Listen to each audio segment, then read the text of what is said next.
வாழ்க்கையில் உயர சென்னை தொழிலதிபர் சொன்ன வாய்ப்பு எனும் முதலீடு குட்டிக்கதை. சென்னையில ஒருத்தர் காரை விட்டு இறங்கினா சென்ட் வாசத்தை விட செக் புக் வாசம்தான் அதிகமா வீசும்னு சொல்லுவாங்க. 40 வயசுல 100 கோடி சம்பாதிச்ச ஒருத்தர் தன் கஷ்ட காலத்துல சைக்கிள்ல சுத்தினப்ப ஒரு டீ வாங்கி கொடுப்பா பசிக்குதுன்னு கேட்ட அதே மனுஷன்தான் இன்னைக்கு பிரைவேட் ஜெட்ல பறக்கிறாரு. அவர் எப்படி அந்த மேஜிக் பண்ணாருன்னு தெரிஞ்சுக்கணுமா?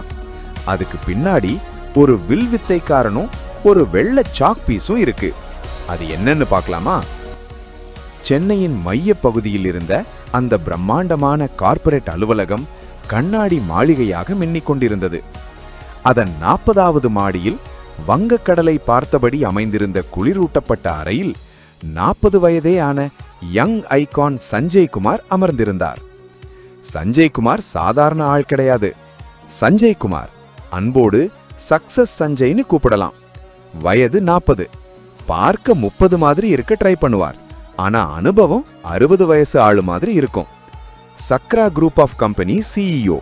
ஆனா மனசுக்குள்ள அவர் இன்னும் அந்த பழைய குறும்பான காலேஜ் பையன்தான். சென்னையில அவர் காரை விட்டு இறங்கினா சுற்றியுள்ள காற்றில் சென்ட் வாசத்தை விட செக் புக் வாசம்தான் அதிகமா வீசும். 40 வயசுங்கிறது பல பேருக்கு மிட் லைஃப் கிரைசிஸ், அதாவது வாழ்க்கையில என்ன பண்றோனே தெரியாத குழப்பம் வர்ற வயசு.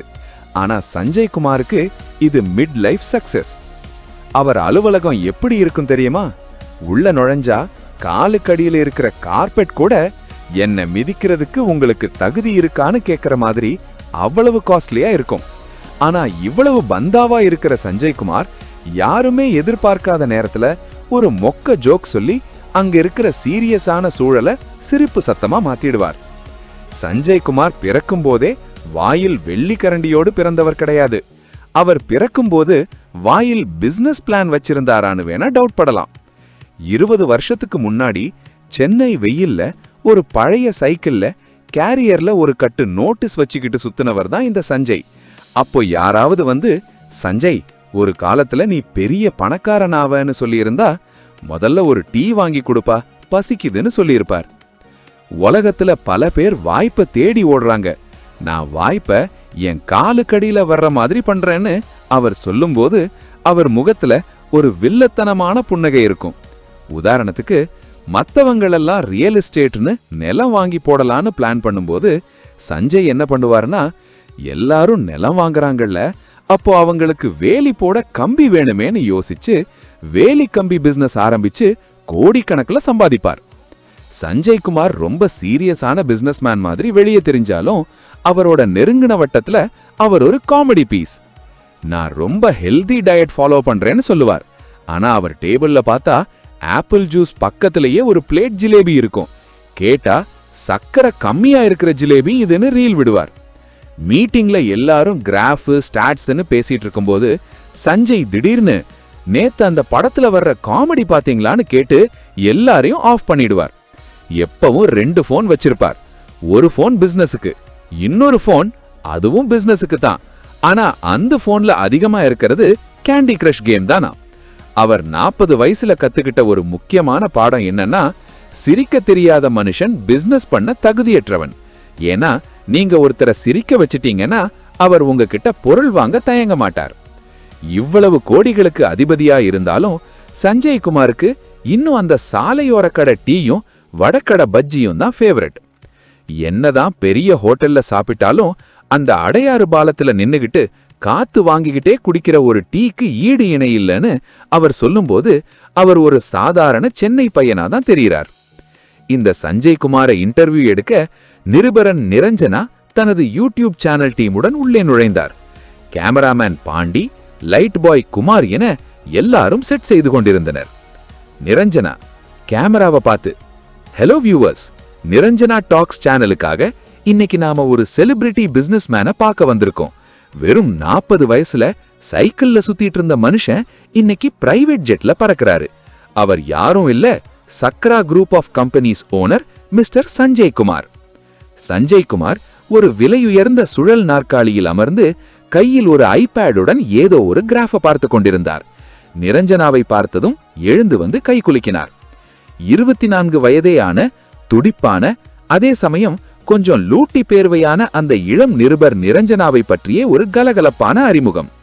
வயது 24, ஆனா பேசுறத பார்த்தா 240 வயசு அனுபவம் மாதிரி இருக்கும். தொழில் யூடியூப் நிருபர் மற்றும் கேட்காத கேள்விகளை கேட்டு ஆட்களை ரளர விடுவது.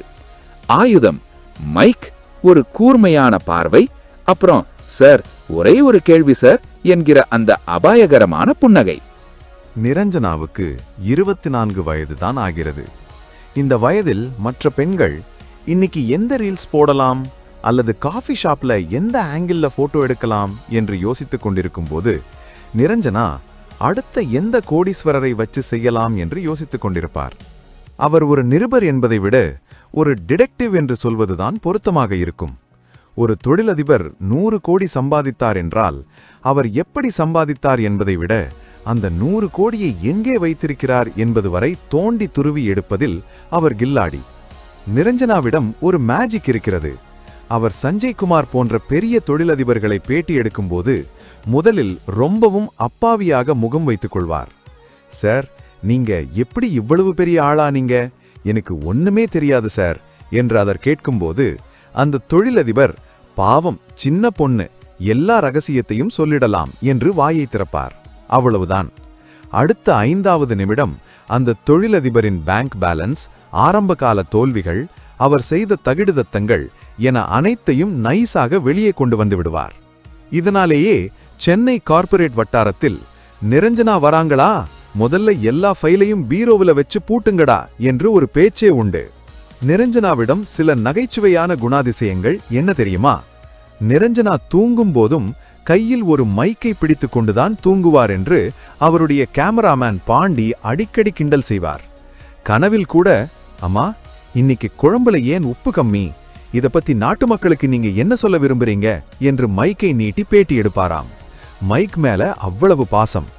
கேமராமேன் பாண்டியும் நிரஞ்சனாவும் இவர்களது ஜோடி ஒரு டாம் அண்ட் ஜெர்ரி போல. பாண்டி கேமராவை தூக்கி கொண்டு ஓடுவார். நிரஞ்சனா, பாண்டி ஆங்கிள் சரியில்லை, என் முகம் யங்கா தெரியணும், ஆனா அறிவு சீனியர் மாதிரி தெரியணும் என்று கட்டளையிடுவார். பாண்டி பாவமாக, இதுக்கு நான் கேமராமேனா வர்றதுக்கு பதிலா பியூட்டி பார்லர்ல வேலைக்கு சேர்ந்திருக்கலாம் என்று புலம்புவார். நிரஞ்சனா ஒரு நிருபராக அவர் எப்போதும் டிப்டாப்பாக இருப்பார். ஆனால் அந்த உடையில் ஒரு பாக்கெட் கண்டிப்பாக இருக்கும். எதற்கு தெரியுமா? திடீரென்று யாராவது ஒரு பிசினஸ்மேன் எஸ்கேப் ஆக பார்த்தால் உடனே நோட்டு புத்தகத்தை எடுத்து அங்கேயே நின்றபடி பேட்டி எடுக்கத்தான்.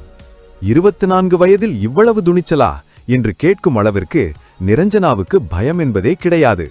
ஒரு முறை ஒரு பெரிய ரவுடியை பேட்டி எடுக்க போனபோது அந்த ரவுடி கத்தியை காட்டி மிரட்டியிருக்கிறார். நம்மூர் நிருபராக இருந்தால் ஓடியிருப்பார்கள்.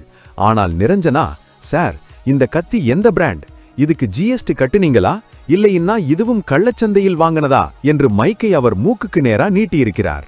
ரவுடியே பயந்து போய் தப்பித்தோம் பிழைத்தோம் என்று ஓடிவிட்டாராம். நிரஞ்சனா வெறும் கேள்விகளை கேட்பதில் இல்லை, அந்த பேட்டியை ஒரு சுவாரஸ்யமான சினிமாவாக மாற்றிவிடுவார். அதனால்தான் அவருடைய யூடியூப் சேனலுக்கு மில்லியன் கணக்கில் சப்ஸ்கிரைபர்கள் இருக்கிறார்கள். நிரஞ்சனாவுக்கு ஒரு ஆசை உண்டு.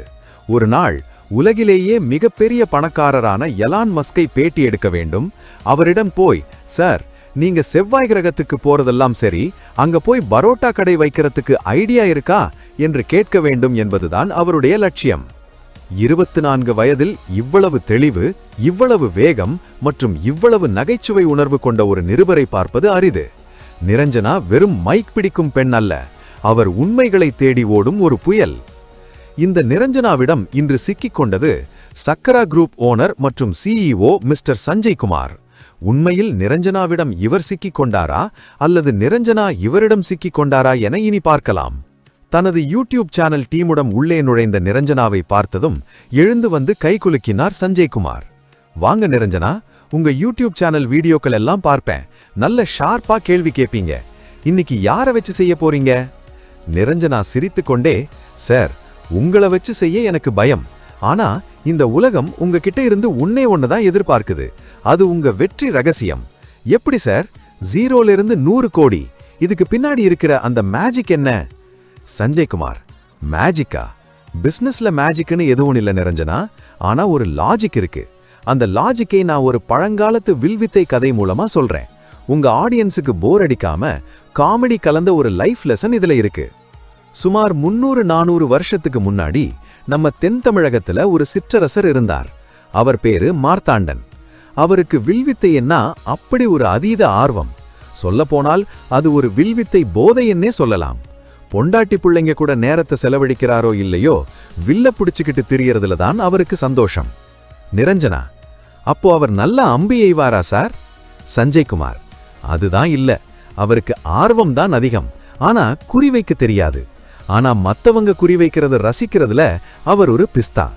பக்கத்து நாட்டுல போட்டி நடந்தா கூட தாடியை ஒட்டிக்கிட்டு தலையில் துண்டை கட்டிக்கொண்டு ஆள்மாறாட்ட வேலை செஞ்சு வேடிக்கை பார்க்க போயிடுவாரு. ஒரு முறை அப்படி வேட்டைக்கு போயிருந்தப்பதான் அந்த சம்பவம் நடந்தது. அன்னிக்கு சித்திரை மாசம். சூரியன் அப்படியே நெருப்பை கக்கிக் கொண்டிருக்கிறான். அரசர் மார்த்தாண்டன் தன் நண்பர்களோடவும் அமைச்சர்களோடவும் காட்டுக்கு வேட்டைக்கு போயிருக்காரு. பாவம், அந்த அமைச்சர்களெல்லாம் குண்டா இருப்பாங்க. வேர்வையில நனைஞ்சு, மன்னா போதும் மன்னா, ஒரு காக்கா கூட நம்ம அம்புல சாகல, இப்ப நாம தான் தாகத்துல செத்துருவோம் போலன்னு புலம்புறாங்க. ஒரு மந்திரி கற்பனையில், மன்னா எனக்கு தாகத்துல குடல் காய்ந்து போச்சு, மான் வேணாம் மயில் வேணாம், ஒரு டம்ளர் மோர் கிடைக்குமா?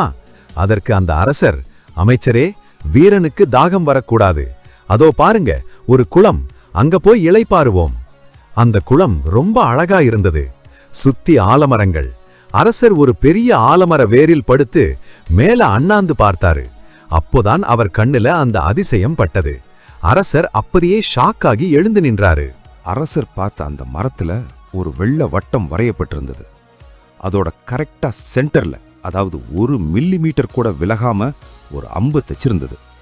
அரசர் கத்துனாரு, அமைச்சர்களே அங்கே பாருங்க. அமைச்சர்கள் எல்லாம் ஓடி வந்தாங்க.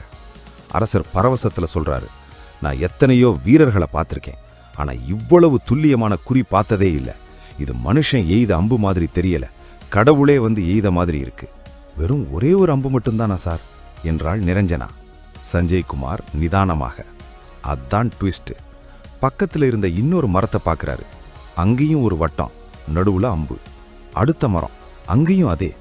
அந்த பக்கம் ஒரு சின்ன செடி, அங்கேயும் அதே. அரசருக்கு பித்து பிடிச்சிருச்சு. இந்த மாவீரன் யாரு, இவனை பார்த்தே ஆகணும், தேடுங்கடான்னு கத்துறாரு. படை வீரர்கள் காடு முழுக்க ஓடுறாங்க, புதர்களை பிரிச்சு பார்க்கறாங்க. யாரது, அந்த அர்ஜுனன் யாரு, வெளியே வாங்கன்னு கத்துறாங்க. ஆனா பதில் இல்ல. அரசர் விடல. இது பழங்குடி மக்கள் வாழற பகுதி, அந்த வீரன் அங்கதான் இருப்பான்னு சொல்லி அந்த கிராமத்துக்கு போறாங்க. அந்த கிராமத்துக்குள்ள நுழைஞ்ச உடனே அரசருக்கு ஒரு நிமிஷம் ஹார்ட் அட்டாக்கே வந்துருச்சு. ஏன்னா அந்த ஊர்ல இருந்த எல்லா தென்னை மரத்திலையும் பனை மரத்திலையும், ஏன் மக்கள் உட்கார்ந்து பேசுற திண்ணை ஓரத்துல இருந்த மரத்துல கூட வட்டம் வரைஞ்சு அம்பு நடுவுல தச்சிருந்தது. அரசர் ஒரு பெரியவர்கிட்ட போய், பெரியவரே, உங்க ஊர்ல இருக்கிற அந்த வில்வித்தை சாம்ராட்டை கூட்டிட்டு வாங்க, அவருக்கு நான் என் நாட்டுல பாதியை தரேன், இல்லனா என் தளபதி பதவியை தரேன்னு மூச்சு வாங்க சொல்றாரு. அந்த முதியவர் நிதானமா ஒரு வெத்திலையை போட்டு மின்னுக்கிட்டே, ராசா, நீங்க தேடுற அந்த ஆளு என் தம்பி பையன்தான், ஆனா நீங்க நினைக்கிற மாதிரி அவன் ஒன்னும் பெரிய வில்வித்தைக்காரன் இல்லைன்னாரு. நிரஞ்சனா ஆர்வமாக, ஏன் சார், அவர் என்ன செஞ்சாரு? அந்த பெரியவர் சிரிச்சுக்கிட்டே சொன்னாரு, அப்படியெல்லாம் ஒன்றும் இல்லை ராசா. அவன் என்ன பண்ணுவான்னா, முதல்ல வில்லை எடுத்து அம்பை எய்வான். அந்த அம்பு போய் ஏதோ ஒரு மரத்துல குத்தும். அப்புறம் அவன் மெதுவா அங்க போவான். அந்த அம்பு குத்துன இடத்த சுத்தி ஒரு வெள்ளை வட்டத்தை வரைஞ்சு விட்டுருவான். பார்க்குறவங்களுக்கு அம்பு இலக்குல பாஞ்ச மாதிரி தெரியும். ஆனா அவன் செஞ்சது அம்பு போன இடத்துல ஒரு வட்டத்தை வரைஞ்சது. அவன் வேலை அவ்வளவுதான்னு சொல்லிட்டு கூலா கிளம்பிட்டாரு. நிரஞ்சனா சிரித்து கொண்டே, சார், இது என்ன பெரிய சீட்டிங்கா இருக்கு? சஞ்சய்குமார் நிதானமாக, இல்ல நிரஞ்சனா, இதுதான் பிசினஸ் ரகசியம். பல பேர் என்ன பண்றாங்கன்னா, ஒரு கஷ்டமான இலக்கை நிர்ணயிச்சுட்டு அதுக்கு நடுவுல அம்பு எய்யணும்னு போராடுறாங்க. அது ரொம்ப கஷ்டம், தோல்வி அடைய வாய்ப்பு அதிகம். ஆனா புத்திசாலிங்க என்ன பண்ணுவாங்கன்னா, சுத்தி இருக்கிற வாய்ப்புகளை கவனிப்பாங்க. இயற்கை கொடுக்கிற நமக்கு அமையிற வாய்ப்புகளை பயன்படுத்திட்டு அதை சுத்தி ஒரு பிசினஸ் மாடலை உருவாக்கிடுவாங்க. அதாவது அம்பு எங்கே போகுதோ அங்கே வட்டத்தை வரைவாங்க. நிரஞ்சனா சிரித்துக்கொண்டே, வாவ், செம பாயிண்ட் சார். ஆமா நிரஞ்சனா, வாழ்க்கையில எளிமையா ஜெயிக்கணும்னா கிடைக்கிற வாய்ப்பை பிடிச்சுக்கணும். வட்டத்துக்கு நடுவுல வாய்ப்பை தேடாதீங்க. உங்ககிட்ட ஒரு வாய்ப்பு வரும்போது அதை சுத்தி ஒரு வட்டம் போடுங்க. முடிஞ்சா அதை சுத்தி ஒரு ரங்கோலி கோலமே போடுங்க. சக்சஸ் உங்களது. நிரஞ்சனா, வாயடைச்சு போய் கேமராவை பார்க்கறாரு. சஞ்சய்குமார் நிதானமாக, நிரஞ்சனா, இதுதான் என்னோட 100 கோடி பிசினஸ் ரகசியம். உலகத்துல 2 வகை பிசினஸ்மேன் இருக்காங்க. முதல் வகை ஒரு வட்டத்தை போட்டுட்டு அதுக்கு நடுவுல அம்பு எய்யணும்னு போராடுறவங்க. இவங்க மார்க்கெட்ல ஒரு பொருளை கொண்டு வருவாங்க, ஆனா மக்களுக்கு அது தேவையான்னு பார்க்க மாட்டாங்க. கஷ்டப்பட்டு அம்பு எய்வாங்க, ஆனா ஜெயிக்க மாட்டாங்க. இரண்டாவது வகை என்னை போன்றவங்க. நாங்க முதல்ல அம்பு எங்கே போகுதுன்னு பார்ப்போம். அதாவது மக்களுக்கு இப்போ என்ன தேவை, சந்தையில எது ட்ரெண்டிங்ல இருக்கு, மக்கள் எதை நோக்கி ஓடுறாங்க அப்படின்னு கவனிப்போம். அந்த வாய்ப்பு, அதாவது அம்பு கிடைக்கிற இடத்திலேயே எங்க பிசினஸை, அதாவது வட்டத்தை உருவாக்கிடுவோம். நிரஞ்சனா சிரித்துக்கொண்டே, வாவ், சம பாயிண்ட் சார். ஆமா நிரஞ்சனா, இன்னும் சொல்லப்போனா அந்த வில்வித்தை வீரன் வெறும் வட்டம் மட்டும்தான் வரைஞ்சான். ஆனா நான் என்ன சொல்றேன்னா, உங்ககிட்ட ஒரு வாய்ப்பு வரும்போது அதை சுத்தி ஒரு வட்டம் போடுங்க. முடிஞ்சா அதை சுத்தி ஒரு ரங்கோலி கோலமே போடுங்க. அந்த வாய்ப்பை அவ்வளவு அழகா, நேர்த்தியா, லாபமா மாத்துங்க. வாழ்க்கையில கஷ்டப்பட்டு தேடுறது வெற்றி இல்ல நிரஞ்சனா. கிடைக்கிற வாய்ப்பை சரியா பயன்படுத்திக்கிறது தான் உண்மையான புத்திசாலித்தனம். இதுதான் என்னோட ஸ்மார்ட் ஒர்க் தியரி. நிரஞ்சனா கேமராவை பார்த்து, வியூவர்ஸ் கேட்டிங்களா? 100 கோடி சம்பாதிக்கிறதுக்கு மலை மேல ஏறி தவம் இருக்க வேண்டாம். அம்பு விழுகிற இடத்துல வட்டம் போட தெரிஞ்சா போதும். என்ன ஒரு அருமையான பாடம். Thank you so much Sanjay sir. Sanjay Kumar சிரித்துக்கொண்டே, மறக்காம உங்க வியூவர்ஸை அந்த சப்ஸ்கிரைப் பட்டன் மேல ஒரு அம்பு எய்ய சொல்லுங்க. நான் வந்து அதை சுத்தி வட்டம் போட்டுக்கிறேன். நிரஞ்சனா கேமராவை பார்த்து சிரித்துக்கொண்டே, வியூவர்ஸ் கேட்டிங்களா? இதுதான் அந்த ஸ்மார்ட் பிசினஸ் சீக்ரெட். இந்த வீடியோ உங்களுக்கு பிடிச்சிருந்தா லைக் பண்ணுங்க, ஷேர் பண்ணுங்க, மறக்காம சப்ஸ்கிரைப் பண்ணுங்க. அடுத்த வீடியோல சந்திப்போம் என்று சொல்லிவிட்டு பேட்டியை வெற்றிகரமாக நிறைவுபடுத்தினாள். சஞ்சய்குமாரும் நிரஞ்சனாவும் இணைந்து கேமராவை பார்த்து சிரித்துக்கொண்டே கையசைக்கிறார்கள். நேர்காணல் முடிந்து கேமராக்கள் அணைக்கப்பட்ட பிறகும் நிரஞ்சனாவின் முகத்தில் அந்த பிரமிப்பு குறையவில்லை. சஞ்சய்குமார் கூலாக தனது ஐபேடை எடுத்து அடுத்த பிசினஸ் அம்பை எங்கே விடலாம் என்று தேடத் தொடங்கினார். நிரஞ்சனா நிதானமாக, சார், நிஜமாவே உங்க வட்டம் போடுற தியரி செம மாசு சார். ஆனா எனக்கு ஒரு சின்ன டவுட். ஒருவேளை அம்பு மரத்துல படாம தப்பி தவறி நம்ம மந்திரி மண்டையில பட்டுட்டா என்ன பண்றது? சஞ்சய்குமார் சிரித்துக்கொண்டே, அதுக்கும் ஒரு பிசினஸ் இருக்கு நிரஞ்சனா. அந்த அமைச்சருக்கு வைத்தியம் பார்க்க ஒரு ஹாஸ்பிட்டல் கட்டி அதை சுத்தி ஒரு வட்டத்தை போட்டுற வேண்டியதா? பிசினஸ்மேன்னா எல்லாத்துலயும் லாபத்தை பார்க்கணும். இதை கேட்டு கேமராமேன் பாண்டி தன் தலையை தடவிக்கொண்டே, நல்ல வேலை நான் மந்திரி இல்ல, கேமராமேன். அம்பு எங்கிட்டு வந்தாலும் ஜூம் பண்ணி தப்பிச்சிடுவேன் என்று முணுமுணுத்தார். நிரஞ்சனா மீண்டும் கேமராவை பார்த்து, வியூவர்ஸ், இன்னைக்கு நாம பார்த்த இந்த அம்பு வட்டம் தியரி உங்க வாழ்க்கையிலையும் பெரிய மாற்றத்தை ஏற்படுத்தும்னு நம்புறோம். ஆனா ஒரு முக்கியமான விஷயம், இந்த வீடியோவை பார்த்ததோட மட்டும் நிறுத்தாதீங்க. நீங்களும் ஒரு வில்வித்தை வீரரா மாறணும். சஞ்சய்குமார் குறுக்கிட்டு, ஆமா, எப்படின்னு நான் சொல்றேன். உங்க போன் திரையில தெரியிற அந்த லைக் பட்டன் தான் அம்பு. அத ஒரு தட்டு தட்டி உங்க ஃப்ரெண்ட்ஸ் குரூப்புக்கு ஷேர் பண்ணி ஒரு பெரிய வட்டம் போடுங்க. அப்புறம் அந்த சிகப்பு கலர்ல இருக்கிற சப்ஸ்கிரைப் பட்டன் இருக்கே, அதுதான் நம்ம கோட்டை. அத சுத்தி பெல் ஐகான்ல ஒரு ரங்கோலி கோலத்தை போட்டு வச்சீங்கன்னா நான் அடுத்தடுத்து விடுற அம்பு, அதாவது வீடியோக்கள் எல்லாம் சரியா உங்க மொபைல் நோட்டிபிகேஷன்ல வந்து விழும். அப்புறம் முக்கியமா கமெண்ட் பண்ண மறந்துடாதீங்க. நிரஞ்சனா நிதானமாக, சார், நீங்க பிசினஸ்ல மட்டும் இல்ல, மார்க்கெட்டிங்லயும் கில்லிதான். ஓகே வியூவர்ஸ், சஞ்சய் சார் சொன்ன மாதிரி லைக் அம்பு போடுங்க, சப்ஸ்கிரைப் பட்டன் வரைங்க. அடுத்த வீடியோல உங்களை ஒரு புது சக்சஸ் கதையோட சந்திக்கிறேன். அதுவரைக்கும் உங்கள்கிட்ட இருந்து விடை பெறுவது உங்க மைக் பிடிச்ச மின்னல் நிரஞ்சனா. சஞ்சய்குமாரும் நிரஞ்சனாவும் இணைந்து கேமராவை பார்த்து டாடா காட்டுகிறார்கள். எடிட்டிங்கில் அந்த வீடியோவின் இறுதியில் சஞ்சய்குமார் ஜிலேபி சாப்பிடும் ஒரு பிஹைண்ட் த சீன் கிளிப்பை சேர்த்து பாண்டி அதகலம் பண்ணியிருந்தான். பின் குறிப்பு: இந்த நேர்காணலுக்கு பிறகு சென்னை அடையாறு பாலத்தில் தீ குடிப்பவர்களின் கூட்டம் அதிகரித்ததாகவும் அனைவரும் கையில் ஒரு சாக் பீஸுடன் அம்பு விழுந்த இடத்தை தேடி அலைவதாகவும் ஒரு வதந்தி உலாவுகிறது. அட என்ன அது, உங்க கையிலையும் ஒரு சாக் பீஸ் வட்டம் போட கிளம்பிட்டீங்களா? வாழ்த்துக்கள். மீண்டும் அடுத்த வீடியோவில் சந்திப்போம்.